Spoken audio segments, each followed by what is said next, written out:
Buenos días a todas, qué bendición poder compartir una mañana más la palabra del Señor. Y hoy vamos a estar compartiendo un mensaje titulado La necesidad de la gracia, la necesidad de la gracia. Podríamos resumir la condición del ser humano en 4 etapas, quitando digamos que la etapa de niñez. Podríamos resumir una etapa en separación de Dios, salvación, santificación y glorificación. Y creo yo que todos estamos aquí en la tercera. Hemos sido salvados y estamos siendo santificados, esperando ser glorificados. Pero durante esta etapa, en el intermedio de la santificación y la glorificación, hay una tentación constante.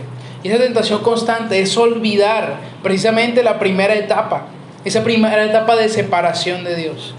El problema es que una vez que Dios nos ha alcanzado, empezamos a pensar que somos más que los demás, que somos grandes personas. Empezamos a mirar a los demás por encima y a criticar cada cosa que hacen, porque ellos no son salvos, pero nosotros sí.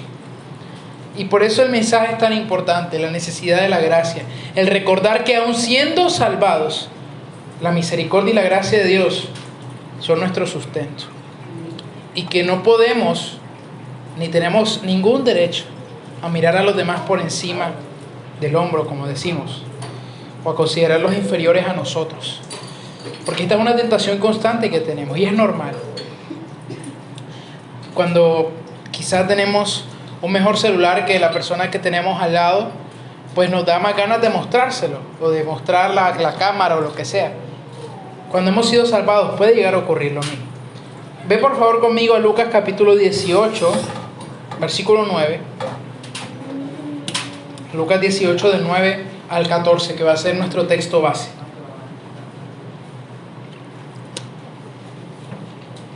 Lucas 18 del 9 al 14.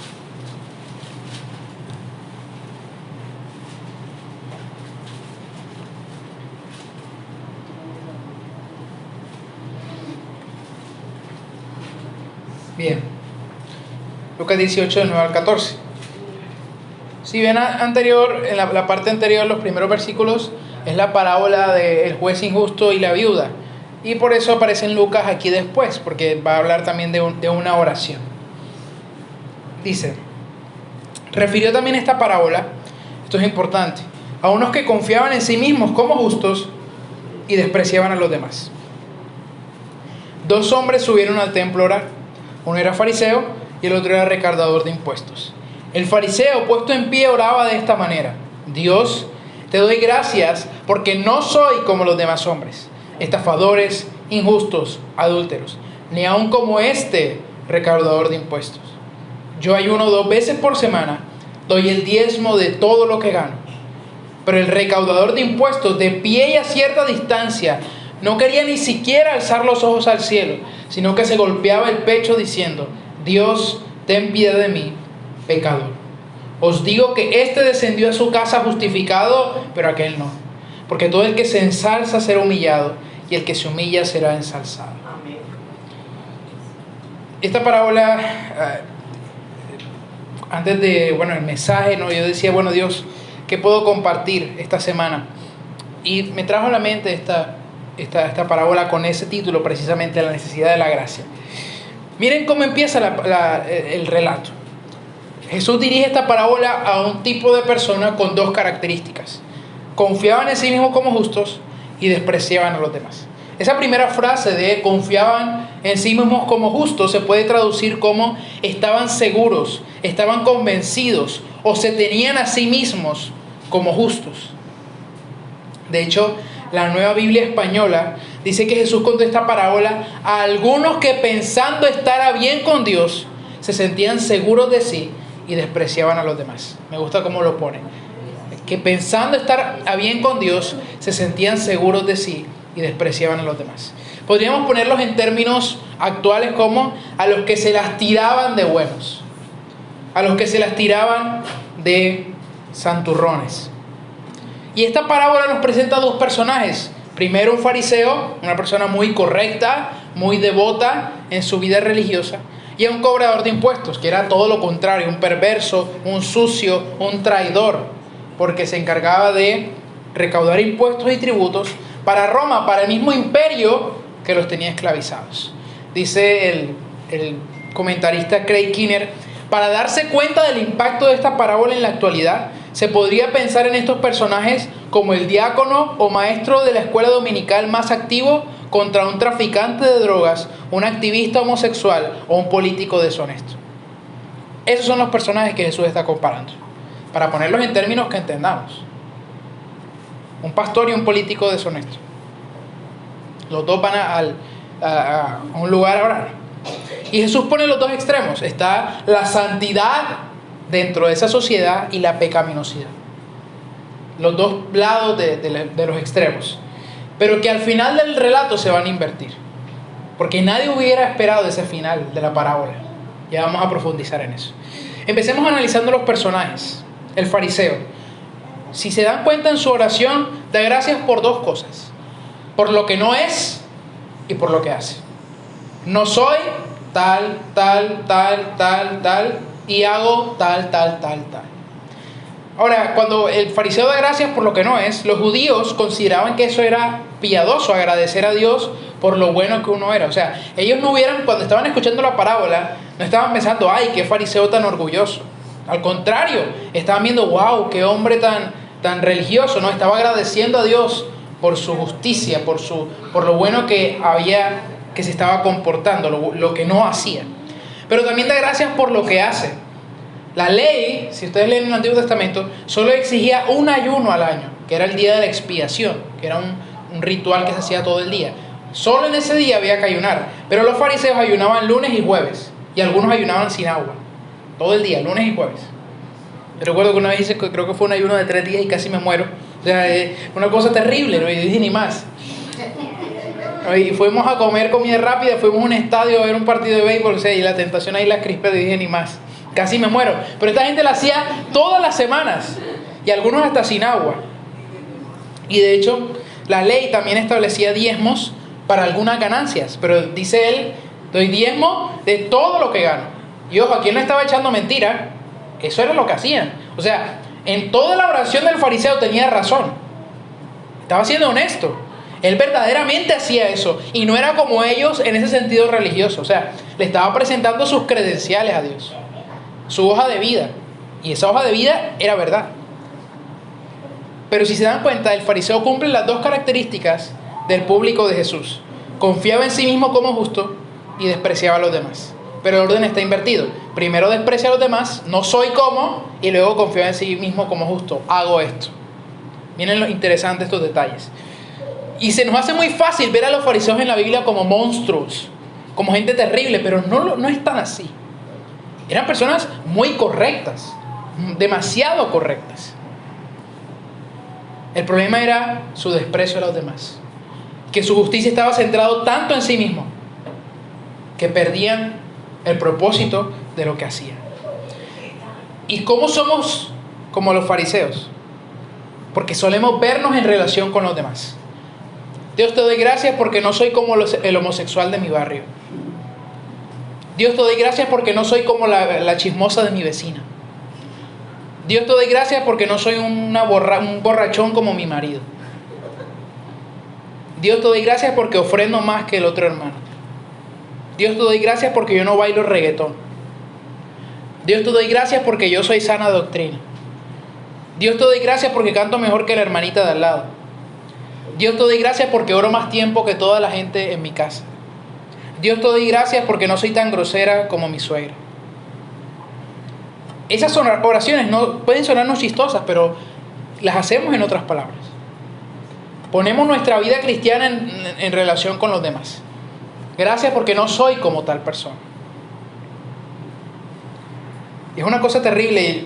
Hace unos días un pastor más o menos famoso de las redes sociales le preguntaban, pastor, la gente también que se pone a preguntar unas cosas, pastor, ¿la iglesia va a ver al anticristo? Y yo decía, sí, esos brutos que dicen que no sé qué, no sé cuánto.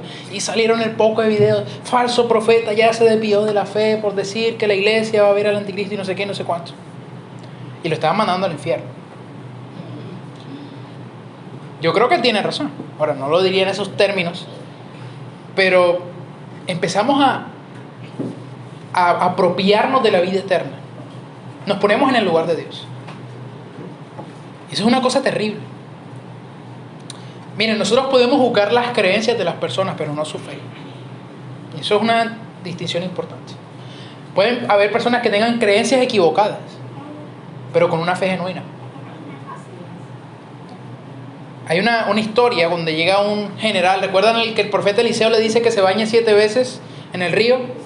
Y él dice, mira, yo me tengo que ir y tengo que acompañar a mi jefe todos los días a ir al templo y arrodillarme delante del ídolo. ¿Puedo llevarme un poquito de esta tierra para mi casa? Claro, uno dice, pero ay, qué idólatra, ¿cómo se le ocurre? ¿Cómo así que la tierra? Si la tierra no tiene nada que ver. Bueno, era su forma de adorar a Dios en su casa, pero también tenía que acompañar a su general a ir a adorar al templo. Y uno esperaría una prédica del profeta Eliseo, idólatra, arrepiéntete, conviértete, aún no te has convertido de verdad. Y el profeta que le dice, ven en paz. Tenía creencias equivocadas este general, pero su fe era genuina. Y le dice, vete en paz. Y hay personas que nosotros decimos, ay, van a ir al infierno. ¿Quién sabe? Hay cristianos que se la pasan acusando, ay, el católico, arrepiéntete, si no te va a llevar el diablo. ¿Estás seguro tú? ¿Estás seguro tú? La Biblia no dice, todo aquel que sea evangélico tendrá la vida eterna. No. Si confiesas con tu boca que Jesús es el Señor y crees en tu corazón que Él le levantó de los muertos, serás salvo, punto. Puede llamarse católico, lo que sea. No podemos juzgar la fe de las personas, podemos juzgar sus creencias. Pero generalmente buscamos cómo quedar mejor parados. Al menos no soy tan pecador como X persona. Porque el dedo siempre está hacia afuera, nunca hacia adentro. Ve conmigo a Romanos capítulo 1. Vamos a volver a Lucas, así que ténganlo ahí. Romanos capítulo 1, versículo 28. Vamos a leer seguido hasta el capítulo 2. 1:28. Y en Romanos lo que Pablo hace es presentar el Evangelio. Y él empieza en el capítulo 1 diciendo que los seres humanos han rechazado a Dios, han suprimido la verdad del Evangelio, que han rechazado el Evangelio, que él es predicador, ¿no? Por eso creo que es en el versículo 17 que él dice que el Evangelio es poder de Dios para salvación, porque está hablando de eso, de ese Evangelio que ha sido rechazado. Y después de mencionar, creo que desde el versículo 22 por ahí, de cómo la gente rechazó la revelación de Dios, ese Dios que se revela en la creación, y cambiaron su gloria por imágenes, por idolatría, se torcieron, se desviaron. Empieza en el versículo 28. Y como ellos no tuvieron a bien reconocer a Dios, Dios los entregó a una mente depravada, para que hicieran las cosas que no convienen: injusticia, maldad, avaricia, malicia, envidia, homicidios, pleitos, engaños, malignidad. Son chismosos, detractores, aborrecedores de Dios, insolentes, soberbios, jactanciosos, inventores de lo malo, desobedientes a los padres, sin entendimiento, indignos de confianza, sin amor, despiadados. Versículo 32. Los cuales, aunque conocen el decreto de Dios, que los que practican tales cosas son dignos de muerte, no solo las hacen, sino que también dan su aprobación a los que las practican. Pero miren el capítulo 2 cómo sigue. Ahí sigue. Por lo cual no tienes excusa, oh hombre, quien quiera seas que juzgas, pues al juzgar a otros a ti mismo te condenas, porque tú que juzgas practicas las mismas cosas, y sabemos que el juicio de Dios justamente cae sobre los que practican tales cosas. Y piensas esto, oh hombre, tú que condenas a los que practican tales cosas y haces lo mismo, que escaparás al juicio de Dios. Lo que Pablo está haciendo aquí, en el capítulo 1, eso que él dijo, así en los escritos judíos se describía a los gentiles. Recuerden, los gentiles son los no judíos. En los escritos judíos así se describía a los paganos. Estos son los paganos. Pero en el capítulo 2, Pablo mira al judío y le dice, espérate, que eso del capítulo 1 también es para ti. Tú también estás incluido ahí. Eso es lo que Pablo está haciendo en este capítulo 2. No solo estoy describiendo a los gentiles, no, tú también. Y por eso en el 3 dice, por cuanto todos pecaron. Porque está incluyendo también al judío. Le está diciendo, mira, tú también haces lo mismo. Y de nuevo, tomamos el papel de esos judíos muchas veces. Quizá vemos una persona soberbia y la señalamos y miramos hacia afuera, uy, qué soberbio esa persona. Pero ¿cuántas de las cosas que aparecen ahí también no hemos hecho? Maldad, avaricia. Es muy fácil mirar al otro y ver lo malo que tiene. Y quizá como el fariseo estamos cumpliendo con nuestros deberes religiosos. Él cumplía, ayunaba, diezmaba aún más allá de lo que se pedía. Pero si por eso pensamos que estamos por encima de los demás, no sirve de nada. Y muchos de nuestros actos muchas veces están motivados precisamente por eso. Porque soy mejor que otros. Uy, yo no escucho esa música mundana. Pensamos que eso es entonces lo único que se condena, ¿no? Y nosotros no hacemos nada entonces. Es muy fácil criticar a los demás, señalar sus pecados. Y ahora, no estoy diciendo aprobar las cosas, no vamos a aprobar las conductas. Pero pensar que estamos simplemente por encima de los demás porque no hacemos las mismas cosas que ellos es muy equivocado. Porque las cosas buenas que hacemos son en respuesta al Dios de misericordia, no para despreciar a los demás. Recuerda lo que Dios le dice a Abraham en capítulo 12 de Génesis: te bendeciré, te engrandeceré. ¿Pero para qué? Para que en ti, a través de ti, sean benditas todas las naciones de la tierra. Ese es el propósito de Dios. El templo, cuando se construye, Salomón dice: Dios, y vendrán a ti todas las naciones a adorar cuando vean tu hermosura. Y eso es la iglesia. Que todos vean la hermosura de Dios en la iglesia. Que no vean el dedo, el ataque, el desprecio. Escuchaba yo un predicador que decía: esos homosexuales son asquerosos, deberían matarlos, porque la Biblia dice que hay pena de muerte para los homosexuales. Y yo decía, por favor, ¿quién va a creer ese mensaje diciendo semejantes cosas? ¿Por qué no le decimos lo mismo a los políticos corruptos? Pero el homosexual es el blanco más fácil, porque nos queda más cerca. ¿Por qué no le decimos a los que fingen ser creyentes y no lo son en verdad? No le decimos las mismas palabras. Es fácil hablar y no darse cuenta que uno es más aún necesitado de la gracia de Dios, porque aún conociéndolo hace las mismas cosas que esas personas, o aún peor. Pero miren la oración del publicano. Notamos un par de diferencias. Primero, dice que oraba a cierta distancia. Ese detalle es importante, a cierta distancia. Ellos llegaban al templo y no entraban directamente, digamos que a donde estaba el lugar santísimo, el arca, sino que estaban en el patio. Ellos llegaban al patio del templo y llegaban a orar al patio del templo. Pero este publicano estaba lo más lejos posible del lugar santísimo. O sea, quería estar dentro del templo, pero lo más lejos posible de Dios. No sé si entiende la idea. Esto de a cierta distancia es lo más lejos que podía sin salirse del templo. O sea, estaba como en la puerta. No quería estar adentro, pero no, ni siquiera un poquito cerca. Y si notan la oración del publicano, él dijo lo que era. El fariseo dice lo que no es y lo que hace, pero este dice lo que es.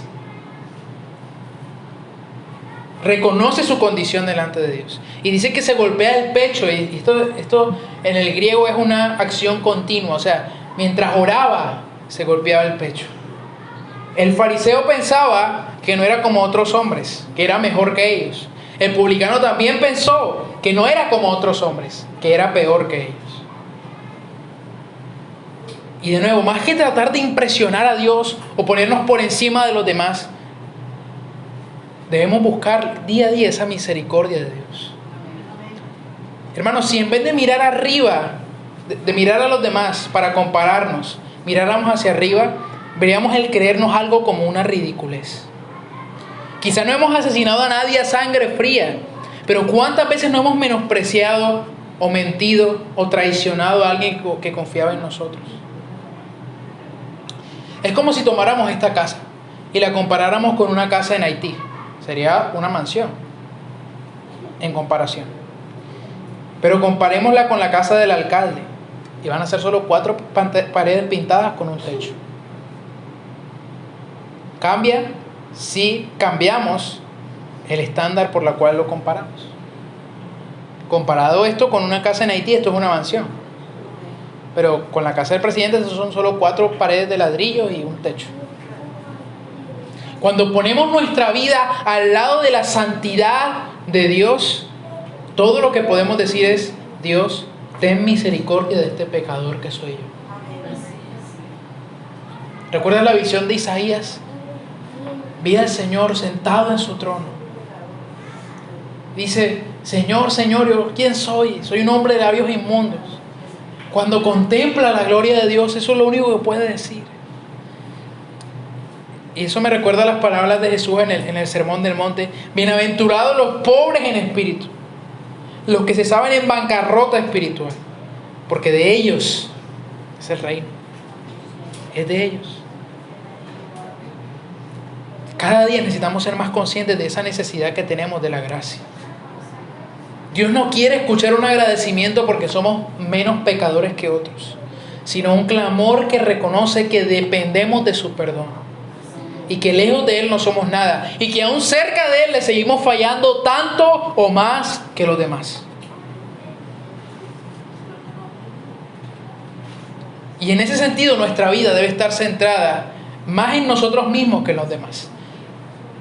Como creyentes sabemos que nuestra vida debe estar centrada en ayudar, en darnos a los demás. Pero en este sentido de juzgar, de ver el pecado, debemos centrar nuestra vida en nosotros mismos. Ver que nosotros también hemos hecho o hacemos lo mismo. Y que solo por la gracia de Dios es que hemos sido salvados. Y que aún esa persona a la que nosotros señalamos también necesita tanto de la gracia como nosotros. Y analicé un poquito, y la oración de este hombre en el griego son 6 palabras. 6 palabras son las que oró. Y el fariseo usó 29 palabras. 23 más palabras.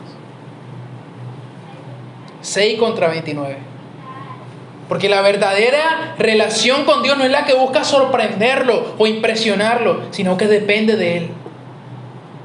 Porque todo lo que somos y aún lo bueno que hacemos es simplemente porque Él ha sido bueno. Porque ha tenido misericordia de nosotros. Y esa misericordia es la que dependemos día tras día. Día tras día dependemos de la misericordia. Porque la humildad ante Dios tiene más valor en el reino que los actos de piedad. No podemos ponernos en un stand, en un criterio por encima de las demás personas. Ay, mira lo que hace. Ay, mira esto. Ay, mira qué. Hace poquito me salió esta mañana un video le hacían una pregunta a un pastor. Le decían: pastor, ¿es pecado usar pantalones con rotos y aretes? Y él decía: sí, porque eso atrae pobreza. Si usted se pone pantalones rotos, está atrayendo la pobreza a su vida. Y si lo viera con tronco de pinta, mejor dicho, más caro, quién sabe. Es fácil ver a los demás criticar. Hay gente que le da asco ver a otra persona: ay, mira ese poco de tatuaje, mira cómo lo tiene el diablo, tiene toda la piel llena de tatuajes. No, y ahora se ponen las cositas esas aquí: ay, mira cómo se ve, el diablo lo tiene amarrado, no sé qué. Por favor. Por favor. Y hay personas que son cristianas: ay, ese es cristiano y mira cómo se viste, mira los tatuajes que tiene, y cristiano. Qué fácil es señalar, qué fácil es mirar afuera. Y quizás nosotros tenemos el corazón tatuado de porquería. Eso es una lucha, mis hermanos. Créanme que yo luchaba con eso también. Y sigo luchando. Era muy fácil para mí ver en las personas y ver: wow, qué mal están. Pero mira hacia adentro y digo que no puedo decir absolutamente nada. No tengo ningún derecho a decirle a esa persona o a darle gracias a Dios porque no soy como esa persona. Porque es muy fácil. Es muy fácil mirar hacia afuera. Mira lo que dice 1 Corintios capítulo 15, Primera de Corintios capítulo 15, versículo 9.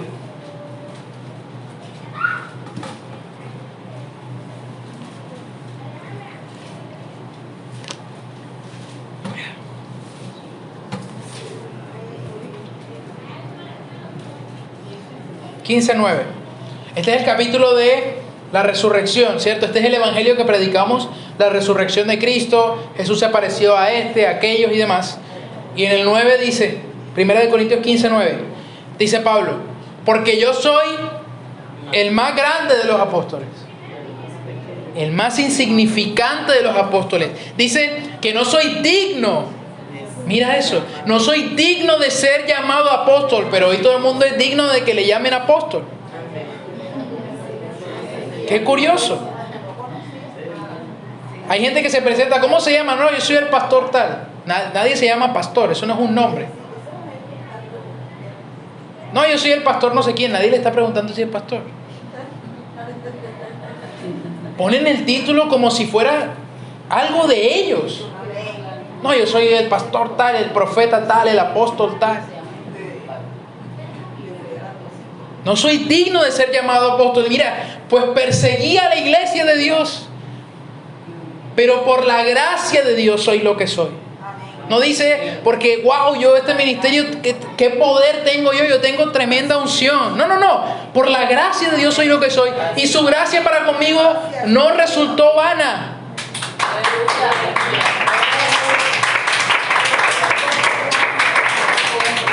Dice, antes bien he trabajado mucho más que todos ellos.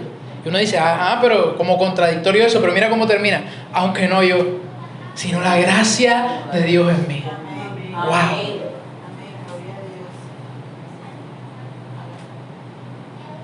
Parece, yo leí eso, pero ¿cómo así que he trabajado más que todos ellos? Pero ese final, no yo, la gracia.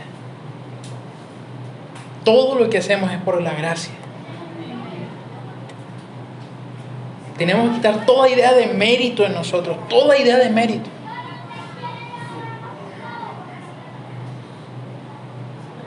Ay, mira esa gente que engañada está. No, es la gracia. Wow, cómo Dios me usa. No. Que nos libre Dios el día que empecemos a agradecer por cómo Dios me usa. Como si fuera en mí. El gran siervo de Dios, no hay mayor contradicción que decir el gran siervo. Son dos palabras que no pueden ir juntas. Pues gran no es siervo, pero no pueden ir juntas. Ayer veía un video de personas que ven los colores por primera vez, daltónicos. No sé si han visto esos videos que les dan unas gafas que les permiten ver los colores otra vez. Y cómo lloraban, y yo lloré viendo ese video. Cómo lloraban al poder ver los colores por primera vez. Gente ya de 66 años por allá, pero también niños. Que no se nos olvide que solo en Jesús vemos el color de la vida. Que estábamos así, no podíamos ver el color y solo Él nos ha puesto esas gafas. Que no olvidemos que estábamos así, el mundo gris. Y ahí mismo ese video continuaba con personas que no oían y oían por primera vez. Y cómo lloraban y no se lo creían. Podían por primera vez escucharse a sí mismos, porque ni a sí mismos se pueden escuchar. Y así estábamos sordos, ignorantes de lo que Dios había hecho o quería hacer con nosotros, o dónde estábamos. Se nos olvida y empezamos a pensar, wow, qué bueno soy, wow, qué santo soy, wow, cuánto oro, wow, cuánto ofrendo. Como si estuviera en nosotros o si hubiéramos hecho algo por Dios. Cuidado. Mira que al final de la parábola, ¿quién vuelve a su casa bien delante de Dios? No es el fariseo, es el publicano. Ahora, los que hubieran escuchado la parábola no se hubieran sorprendido si Jesús hubiera dicho, y el publicano regresó a su casa justificado. Está bien, porque se arrepintió. Pero el fariseo no, dice Jesús. Eso es lo que sorprendió al público, que el fariseo no haya vuelto bien delante de Dios a su casa.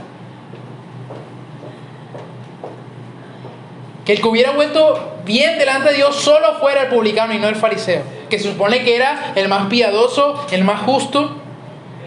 Y mira cómo responde Jesús. ¿Por qué no recibió el fariseo esa justicia, ese estar bien delante de Dios? Porque el que se humilla será enaltecido, y el que se enaltece será humillado. Al final, los que se creían justos y menospreciaban a los demás quedarían descubiertos en el juicio como injustos.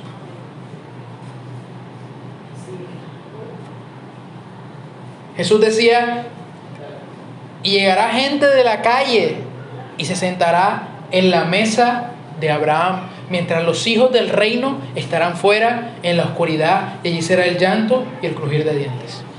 ¿Qué le estaba diciendo a su audiencia?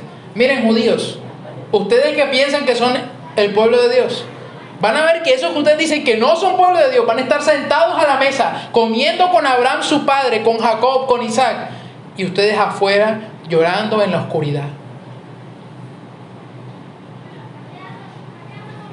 Y quizá en la eternidad, mis hermanos, veamos gente que no lo esperábamos, y gente que esperábamos ver ahí, no la veamos. Amén.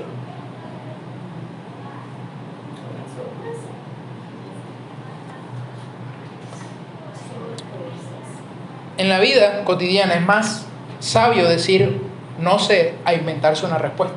No sé si les ha pasado eso, que hacen una pregunta y la gente se las tira de que sabe, no sé qué, no saben nada y se inventan. Es mejor decir no sé. Y saben que es más espiritual saber que uno no da la talla que jactarse que uno da más la talla que otro. Eso es más espiritual. Es más espiritual confesar el pecado que aquel que lo oculta. De hecho, en Santiago dice: confesad vuestros pecados unos a otros. Nosotros no hacemos eso. Yo no conozco una iglesia donde la gente se confiese el pecado del uno al otro. De pronto se lo dicen al pastor, pero Santiago no dice díganselo al pastor, díganse unos a otros. De hecho, en la primera iglesia, ¿saben qué hacían? Se sentaban y empezaban a decir: he pecado en esto. Y oraban todos. Y le venía el otro: he pecado en esto. Y así oraban. Así era la iglesia primitiva. Se confesaban los pecados unos a otros. Y a veces nos armamos: ay, esos que les confiesan el pecado al cura. Bueno, al menos están haciendo una parte. Obviamente no, eso no es correcto, quiero que se me entienda. Pero Santiago nos llama a confesarnos unos a otros. ¿Pero por qué no pasa eso? Porque hay de aquel que confiese que ha cometido un pecado.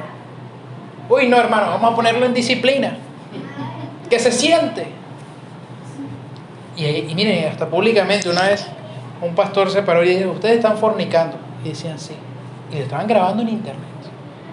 Miren, estos dos jóvenes están fornicando delante de toda la iglesia. Y ellos se reían del nerviosismo.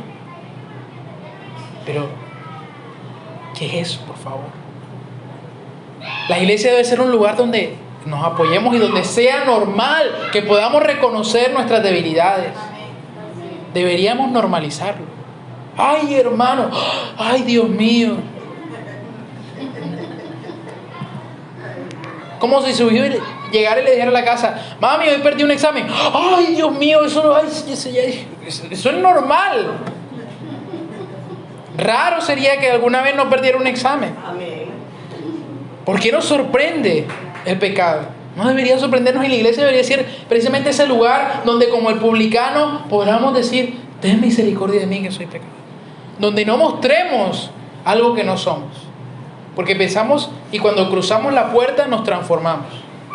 Ay, Dios te bendiga, hermanita. Aleluya. Que podamos confesarnos unos a otros. Y termino ya con 1 de Timoteo capítulo 1. Vete desde Apocalipsis para atrás más rápido. 1 de Timoteo capítulo 1, desde el 12 al 17.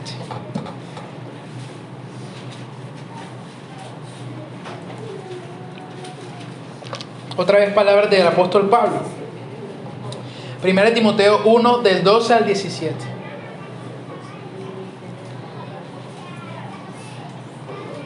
Dice Pablo a Timoteo: doy gracias a Cristo Jesús, nuestro Señor, que me ha fortalecido, porque me tuvo por fiel. ¿Pablo era fiel? No, Señor, era un asesino. Pero me tuvo por fiel, poniéndome en el ministerio, aun habiendo sido antes blasfemo, perseguidor y agresor. Sin embargo, ¿qué se le mostró? Misericordia. Porque lo hice por ignorancia y mi incredulidad. Pero ¿qué cosa? La gracia de nuestro Señor fue más abundante, más que abundante, dice. Con la fe y la condenación, no. Con la fe y el amor que se hallan en Cristo Jesús. Y mira lo que dice: palabra fiel y digna de ser aceptada por todos. Cristo Jesús vino al mundo para salvar a los sana doctrina. No dice así. Cristo Jesús vino al mundo para salvar a los pecadores, entre los cuales yo soy el primero. Sin embargo, por esto hallé misericordia, para que en mí, como el primero, Jesucristo demostrara toda su paciencia como ejemplo para los que habrían de creer en Él para vida eterna.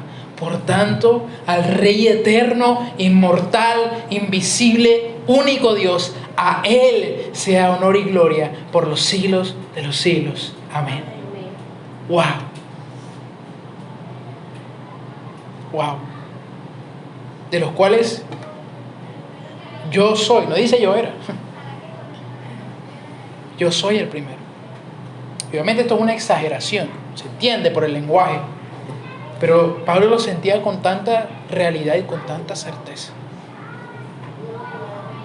Hermanos, que no se nos olvide lo mucho que dependemos de esa gracia de Dios, de la misericordia de Dios. Recordemos que dependemos de Él y que no oremos por no ser o por lo que hacemos, sino por lo que somos. Dependientes de la gracia. Dependientes de la gracia. Ponte de pie, vamos a orar.